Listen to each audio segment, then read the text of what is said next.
আজকে মকর রাশিকে নিয়ে কিছু কথা বলবো। সেটা হচ্ছে সূর্য 19শে ফেব্রুয়ারি থেকে মার্চ মাসের 3 তারিখ পর্যন্ত রাহুর নক্ষত্র শতবিশা নক্ষত্রে অবস্থান করবে। তো রাহুর সাথে সূর্যের যে সম্পর্ক, এটা তো সবাই জানে যে কীরকম সম্পর্ক। সূর্য আর রাহু একটা গ্রহণের ব্যাপার চলে আসে।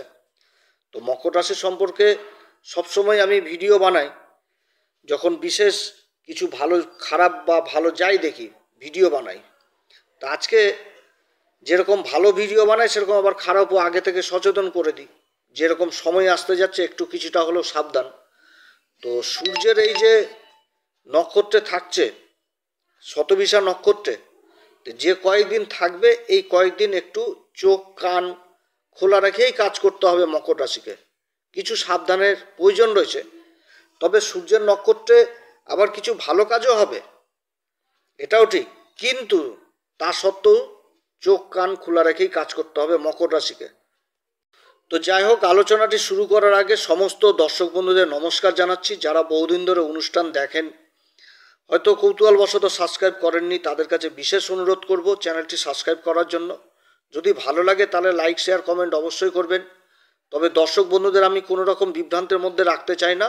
এটা গ্রহদের গোচরের উপরই আলোচনা করা হচ্ছে, কারো ব্যক্তিগত কুষ্টি ধরে আলোচনা নয়। কারো সাথে মিলতে পারে কিংবা নাও মিলতে পারে, তবে আমার বিশ্বাস এখান থেকে কিছুটা হলেও মকর রাশি উপকৃত হবে। আর এই ফলাফলটা আপনারা চন্দ্র রাশি অনুসারে দেখবেন।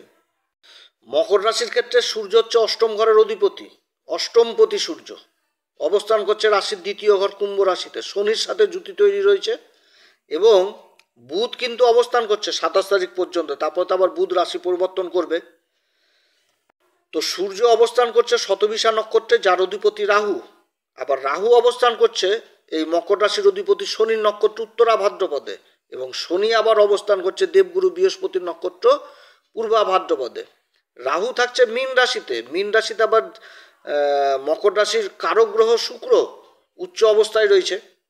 এবার শুক্র আর রাহুর মধ্যে তো জুতি তৈরি হয়েছে, আর ওদিকে দেবগুরু বৃহস্পতির সাথে শুক্রের রাশি পরিবর্তন যোগ হয়েছে। এবং এই সময়কালে আবার মঙ্গলও কিন্তু মার্গী হয়ে যাচ্ছে, মঙ্গল কিন্তু মার্গী হয়ে যাচ্ছে ষষ্ঠ ঘরে। আর তার সাথে কেতু আবার অবস্থান করছে সূর্যের নক্ষত্র উত্তরা ফাল্গুনিতে। 27 তারিখে বুধের পরিবর্তন হবে। তো বুধের পরিবর্তনটাও যথেষ্ট ভালো পরিবর্তন হবে মকর রাশির ক্ষেত্রে, খুব ভালো পরিবর্তন। সেটা নিয়ে সম্পূর্ণভাবে আলোচনা করব পরে। কিন্তু আজকের যে আলোচনাটা, এই যে সূর্যের যে নক্ষত্র পরিবর্তন করছে শতবিশা নক্ষত্র রাহুর নক্ষত্রে, এই নক্ষত্রে কিছুটা হলেও মকর রাশিকে সাবধানে থাকতে হবে। তার মানে এটা নয় যে বিপদ চলে আসলো, সাবধানে থাকতে হবে, সাবধান। সব দিক থেকে চোখ কান খোলা রেখেই কাজ করতে হবে, এই জিনিসটাই কিন্তু আমি বুঝাচ্ছি। তবে দেবগুরু বৃহস্পতির আশীর্বাদ যথেষ্ট পাচ্ছে। দেবগুরু বৃহস্পতির দৃষ্টি যেরকম ভাগ্যের ঘরে থাকছে, সেরকম রাশির উপরেও থাকছে। আর ওদিকে শুক্রের কারক গ্রহ শুক্রের দৃষ্টি থাকছে ভাগ্যের ঘরে, তো ভাগ্যের সঙ্গ পাবে। কিন্তু রাহু আবার ওই ভাগ্যের ঘরে তো কেতু অবস্থান করছে, সেও তো আবার ওই সূর্যের নক্ষত্র উত্তরা ফাল্গুনিতে। তো যাই হোক, এই সময়কালে জেদ জিনিসটা, ইগো জিনিসটা সম্পূর্ণভাবে ত্যাগ করতে হবে, এগুলো কিন্তু আসার সম্ভাবনা থাকছে। এবং দ্বিতীয় ঘরে অবস্থান করছে বাণী সম্পর্কিত তর্ক বিতর্ক, মানে জড়ানো যাবে না এই সময়কালে, কারণ মঙ্গলও কিন্তু মার্গী হয়ে গেছে, মার্গী হয়ে যাবে। মঙ্গলের মার্গী অবস্থান যথেষ্ট ভালো অবস্থান হচ্ছে, বকরিতে যে ফলটা দিচ্ছিল তার থেকেও এবার যথেষ্ট আরও খুব ভালো অবস্থায় চলে আসছে, মার্গী হয়ে যাচ্ছে গ্রহ। আর এই সময় মঙ্গলে মার্গী হয়ে যাওয়া মানে শত্রুদের যেরকম জল খাওয়াচ্ছিল, এবার জল খাওয়ানোটা আরও বেড়ে যাবে, আরও খুব ভালো রেজাল্ট দিবে শত্রুদের দিক থেকে। কিন্তু ভুল করেও মাথা গরম, রেগে যাওয়া, একটু তো অধৈর্য হয়ে যাওয়া, একটুতেই নিজের লক্ষ্য থেকে সরে আসা, এগুলো কিন্তু করা যাবে না এই মকর রাশিকে। মঙ্গল ষষ্ঠ ঘরে মার্গী হচ্ছে, এবং এই ঘরে মঙ্গল টাকা পয়সার দিক থেকেও সাবধান। রাহু নক্ষত্রে সূর্যের অবস্থান, আবার ওদিকে মঙ্গল মার্গী হচ্ছে, টাকা পয়সার দিক থেকে সাবধান। বিশেষ করে কাউকে চট করে বিশ্বাস করা যাবে না, যেরকম ঋণ নেওয়া যাবে না সেরকম ঋণ কিন্তু দেওয়া যাবে না, না তো টাকা ফেরত আসা মুশকিল। যাকে কাউকে যদি টাকা দেওয়ার প্রয়োজনও হয় তাহলে ওটা একেবারেই দিয়ে দিতে হবে, ধরে নিতে হবে যেন না আসে, কারণ মঙ্গল ষষ্ঠ ঘরে মার্গী হচ্ছে।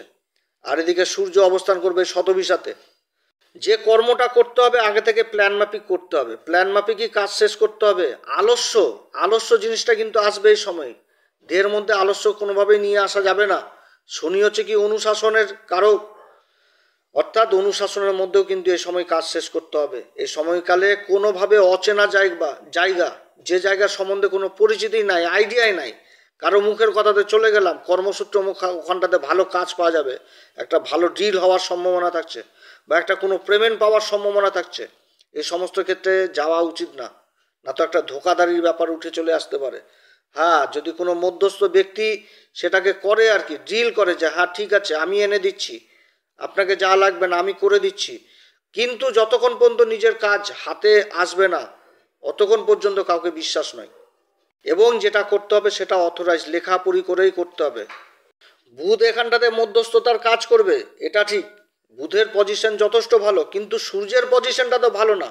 বুধ তো মধ্যস্থতা করবে যে হ্যাঁ ঠিক আছে আমি নিয়ে এসে দেবো, এটা করব ওটা করব, কিন্তু সূর্য তো অবস্থান করছে শতবিশাতে, এখানটাতে ধোকাধারী জিনিসটা চলে আসবে, যার জন্য যতক্ষণ পর্যন্ত জিনিস হাতে পাচ্ছি না অতএব ততক্ষণ পর্যন্ত আমি কাউকে বিশ্বাস করি না। এই জিনিসটা কিন্তু নিয়ে আসতে হবে এই সময়। কাজ হবে, একাধিক রাস্তা তৈরি হবে, কারণ যোগাযোগের ঘরে রাহু শুক্রের জুতি তৈরি হচ্ছে, যোগাযোগ অপুরন্ত আসবে, কিন্তু যোগাযোগটা লাইন মাফিকই যেন হওয়া চাই, এরকমই জিনিসটাকে নিয়ে আসতে হবে। মকর রাশি জাতক জাতিকাদের অবশ্যই খেয়াল রাখতে হবে এই সময় কোনো রকম সরকারি লোকেদের সাথে বাকবিতণ্ডায় জড়িত হওয়া কোনোভাবেই যাবে না, এবং নিজের চরিত্রের দিকেও কর্মক্ষেত্রে যথেষ্ট সাবধান। বিপরীত লিঙ্গের প্রতি আকর্ষণ থাকবে, স্ত্রী হলে পুরুষের প্রতি, পুরুষ হলে স্ত্রীর প্রতি, এরকম কিন্তু থাকবে। এবং যে জায়গায় কর্ম করছে সেই জায়গাতে এই জিনিসটা বেশি হওয়ার সম্ভাবনা থাকছে, একটা বদনাম, একটা কলঙ্ক, এরকম কিন্তু হওয়ার সম্ভাবনা থাকছে, যে অতএব এদিক থেকে যথেষ্ট সাবধানে থাকতে হবে। আবার এই সময় কিন্তু আনন্দ ফুর্তি এইগুলোও কিন্তু চলে আসবে, কারণ রাহু শুক্রের সাথে অবস্থান করছে, ভ্রম জিনিসটা তৈরি করবে, যেহেতু রাশির অধিপতির নক্ষত্র অবস্থান করছে উত্তরা ভাদ্রপদে, ভ্রম জিনিসটা তৈরি করে নিয়ে চলে আসবে।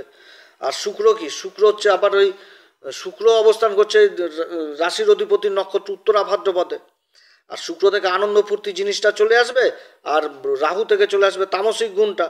আর রাজা হচ্ছে সূর্য, ওই রাহুর নক্ষত্রে অবস্থান করছে, অর্থাৎ এই গুণটা কিন্তু প্রকাশ পাবে। এদিকে যথেষ্ট খেয়াল রাখতে হবে, কারণ দ্বাদশ ঘরে মীন রাশিতে জুতিটা তৈরি হচ্ছে, এখানটাতে যথেষ্ট খরচাপাতি হওয়ার প্রবল সম্ভাবনা থাকছে, অর্থাৎ অর্থ কোনোভাবে নষ্ট করা যাবে না, এদিকে কিন্তু খেয়াল রাখতে হবে এই মকর রাশিকে। সূর্যের শতবিশা নক্ষত্রে গোচর কিছু ক্ষেত্রে আবার কিন্তু ভালো ফল দেবে, সরকারি ক্ষেত্রে যোগাযোগ এগুলো কিন্তু করাবে, কোথাও বিল আটকে রয়েছে সেই বিল পাওয়ার রাস্তাটাকে তৈরি করবে, কিন্তু ওই যে বললাম যতক্ষণ পর্যন্ত কাজ সাকসেস হচ্ছে না ততক্ষণ পর্যন্ত কাউকে বিশ্বাস করা যাবে না। রাহু এখানটাতে কাজটা, কিন্তু সমস্যাটা কোথায়, যে সূর্যের নক্ষত্রে যে এই সূর্য রাহুর নক্ষত্রে যে অবস্থানটা করছে, প্রবলেমটা এখানটাতে, সমস্যাটা এখানটাতে। যদি সূর্য পূর্বা ভাদ্রপদে থাকতো তাহলে একটা অন্য ব্যাপার ছিল। অতএব যতক্ষণ পর্যন্ত পূর্বা ভাদ্রপদে প্রবেশ করছে না ততক্ষণ পর্যন্ত একটু সাবধানে থাকতে হবে। কোনোভাবে বিশ্বাস জিনিসটা করাই যাবে না, নিকটস্থ আত্মীয় হোক আর যেই হোক, কর্মক্ষেত্রে কোনো বিশ্বাস করা যাবে না, এবং গোপন জিনিসটা গোপনভাবেই রাখতে হবে, কারোর সামনে প্রকাশ করা যাবে না। যে কেউ বলে দিল দাদা আপনার ওটিপিটা বলেন, আমরা এখান থেকে বলছি, অমুক জায়গা থেকে বলছি, আপনার বিল আটকে রয়েছে, সেই আটকে রয়েছে, এই যে গোপন জিনিসগুলো এগুলো কিন্তু প্রকাশ করা যাবে না। কোনো রকম নিজের গোপন জিনিস বা গোপন কথাবার্তা বা গোপন ডিল কারোর সাথে হয়েছিল সেটাও কিন্তু এগুলো ওই সময় প্রকাশ করা যাবে না। আর মকর রাশি আশা করি বিগত দিনে বহু বিশ্বাস করেছে, বহু ঠকেছে, এটা দেখতে দেখতে হয়তো মকর রাশির শিরা উপশিরাতে একদম প্রবেশ করে গেছে, যে বিশ্বাস বলে তো জীবনে আর কিছু নাই, বিশ্বাস করা মানে ধোঁকা, ধোঁকা ছাড়া আর কিছু নাই। তারপরে টাকার মূল্যও বুঝে গেছে, যে টাকা পয়সা যদি না থাকে রাস্তার কুকুরের দাম আছে কিন্তু মকর রাশির দাম না, এই জিনিসটা কিন্তু বুঝে গেছে, যে গর্ত পড়লে কেউ আসে না, আর গর্ত থেকে নিজেকেই উঠতে হবে। অতএব যে নক্ষত্রে অবস্থান করছে সূর্য এই অষ্টমপতি হয়ে, কাউকে বিশ্বাস করা যাবে না, কোনো রকমভাবে কাউকে গভীর বিশ্বাস করা যাবে না যতক্ষণ পর্যন্ত কাজ সাকসেস হচ্ছে না। এই সময়টুকু যথেষ্ট সাবধানেই চলা উচিত, কর্মক্ষেত্রে যথেষ্ট সাবধান, যে কোনো কাজ লেখাপড়ি করতেই হবে, সরকারি কাগজপত্রে সই করার আগে 10বার চিন্তা করতে হবে, এবং সেটা যদি কোনো মানে না বুঝতে পারা যায় লেখা, সেটা অন্য কারোর কাছ থেকে বুঝে নেওয়া অবশ্যই উচিত। রাহু এ সময় মনের মধ্যে ভ্রম তৈরি করবে, মাইন্ডকে স্থির রাখবে না, বড় বড় অ্যাম্বিশন দিবে রাহু, এটা ঠিক, কিন্তু একটুতে আবার ক্রোধ, একটুতে চিড়চিড়াপন, একটুতে অধৈর্য এগুলো দিবে। আর সূর্যের উপরে এগুলো চলে আসছে, সূর্য তো ইগো, সূর্য হচ্ছে আবার একটুতে ক্রোধ নিয়ে নাই, একটুতে ইগো ভাব নিয়ে নেবে, অতএব এদিকে যথেষ্ট সাবধান। তারপরে কি, যে দ্বিতীয় ঘরটাতে অবস্থান করছে সূর্য শনি, তার মধ্যে বুধ রয়েছে 27 তারিখ। এখানটাতে দ্বিতীয় ঘরটা কিসের ঘর? বাণীর ঘর। তো মুখের বাণী, যেটা বলতে চাচ্ছেন না সেটাই হয়তো মুখ থেকে প্রকাশ হয়ে গেল, যে সামনে থাকা ব্যক্তি অসন্তুষ্ট হয়ে গেল, কারণ এগুলো তৈরি হবে। অতএব এই জায়গাটাতেও কিন্তু সাবধান, যে মুখের কথা বলার আগে, কাউকে কিছু বলার আগে হাজারবার চিন্তা ভাবনা করেই বলা উচিত, যেন আপনার কাজটা সঠিকভাবে হয়ে যায়। এই সময়কালে কিছুটা হলেও কিন্তু সূর্য দুর্বল হচ্ছে। অষ্টমপতি সূর্য শনির সাথে অবস্থান করছে, শনির তো বলে বৃদ্ধি পেয়ে গেল সূর্যের জন্য। এবার সূর্যও যে আবার ওই রাহুর নক্ষত্র অবস্থান করছে, তাহলে অষ্টমপতি সূর্যর কিন্তু অবস্থান এখানে দুর্বলতায় জিনিসটা প্রকাশ পাচ্ছে। এই সময়কালে বিমা সংক্রান্ত কাজগুলোও কিন্তু যথেষ্ট ভালো হবে। যোগাযোগ জিনিসটাও কিন্তু উঠে আসবে, যেহেতু রাহু যোগাযোগের ঘরে অবস্থান করছে। কিন্তু বিশ্বাস কোনোভাবেই করা যাবে না। এই অর্থাৎ রাহুর নক্ষত্রে অবস্থান করে সূর্যের যে অবস্থান, এটাতে মকর রাশিকে সবসময়ভাবে সবসময় এই সময়টুকু চোখ কান খোলা রেখেই কাজ করতে হবে, তাহলেই কিন্তু সাকসেস। এইখানটাতে অবশ্যই সাকসেস পাবে যখন চোখ কান খোলা রেখেই কাজ করবে।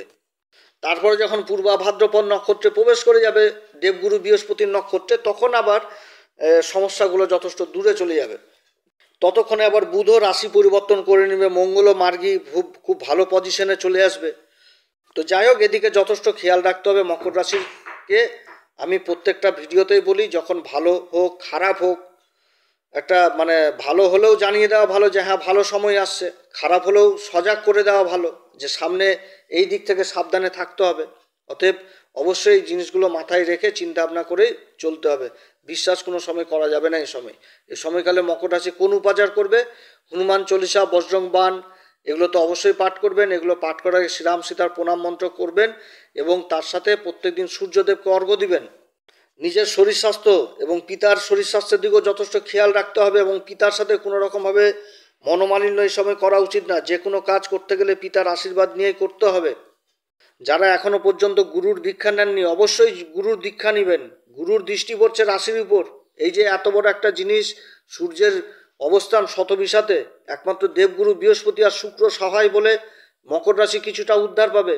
না তো যে অবস্থানটা হয়েছিল, এখানটাতে ক্ষয়ক্ষতি হতো, খুব ক্ষয়ক্ষতি হতো, ধনসম্পত্তি নষ্ট করিয়ে ছাড়তো।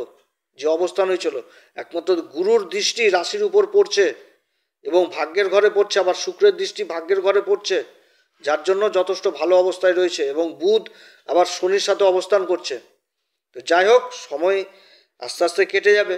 অন্ধকারের পর তো আলো আসেই। আর সামান্য না হয় দুদিন একটু খারাপ থাকবে, তারপর তো সময় যথেষ্ট চেঞ্জ। কিন্তু সিস্টেমে চলতে হবে, অনুশাসনের মধ্যে চলতে হবে। যে কোনো কাজ করতে গেলে আগে থেকে প্ল্যান করতে হবে, প্ল্যান মাফিকই চলতে হবে এবং ধৈর্য ধরে চলতে হবে, অধৈর্য হলে হবে না। তো যাই হোক প্রিয় দর্শক বন্ধুরা, আজকে অনেক কথা আলোচনা করলাম। আশা করি আপনারা বুঝতে পেরেছেন এই শতবিশা নক্ষত্রে অবস্থান করে সূর্য কীরকম ফল দিতে যাচ্ছে মকর রাশিকে। তো যেটা বললাম সেদিকে যথেষ্ট সাবধানে থাকবেন। আপনারা সবাই ভালো থাকেন। এরপরে আবার আসবো একটি নতুন পর্ব নিয়ে। নমস্কার, ধন্যবাদ।